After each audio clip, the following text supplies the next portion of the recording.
గిట్లనే సుట్టాలో దోస్తులో తెలిసినోళ్ళో ఫోన్లు చేస్తే బయటికి స్పీకర్ పెట్టి మాట్లాడతామా? మనకు మాత్రమే వినబడతట్టు నాలుగు ముచ్చట్లు మాట్లాడి పెట్టేస్తాం. ముఖ్యమైన ముచ్చటనుకో పక్కనెవలనుంటే జరంత దూరం పోతాం. గట్టిగా మాట్లాడితే అవతలోళ్ళకి తెలుస్తుందని మెల్లగా మాట్లాడుతుంటారు కొందరు. ఫోన్ అంటేనే కొంత సీక్రెట్, మరి ఏం మాట్లాడినా ఇద్దరు నడుమనే ఉండాలనుకుంటారు.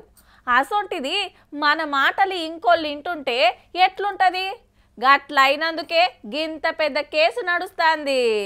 ఫోన్ ట్యాపింగ్ కేసులో అస్సలు కథ ఇప్పుడు శురువైందబ్బా. కేసీఆర్ సార్ పాత ఓఎస్డీ రాజశేఖర్ రెడ్డిని ఎంక్వైరీ చేసిండ్రు సిట్టు పోలీసులు. జూబ్లీహిల్స్ పోలీస్ స్టేషన్ కు పిలిపించి 2 గంటలు విచారణ చేసిండ్రట. కేసు గురించి మీకు తెలిసినాయని చెప్పాలని. ఈసారి పాత సీఎం కు దగ్గరుండే పెద్ద ఆఫీసరు. సర్కార్ల ముఖ్యమైన పనులు ఏమున్నా పక్కా తెలుస్తాయి. అప్పట్లో ట్యాపింగ్ టీం పెట్టి 4000 ఫోన్ నెంబర్లకు వెళ్లి సీక్రెట్ గా ఫోన్ కాల్స్ ఇన్నారట. అందులో 600కు మీద లీడర్లు ఏ ఉంటే ఐఏఎస్లు, ఐపీఎస్లు, విలేకరులు, హైకోర్టు జడ్జిల ఫోన్లు సుతా రికార్డు చేసిండ్రట. ప్రతిపక్ష లీడర్లు అందరిని ఒక్కొక్కరిని పిలుచుడు, స్టేట్మెంట్ తీసుకునుడు నడిచింది. ఫోన్లు రికార్డు చేసిన పోలీసులను అరెస్ట్ చేసి ఎంక్వైరీ చేస్తే బీఆర్ఎస్ఏ కేసుల సుప్రీం అంత పెద్దసారి చెప్పిండు మేము చేసినాం అన్నారట.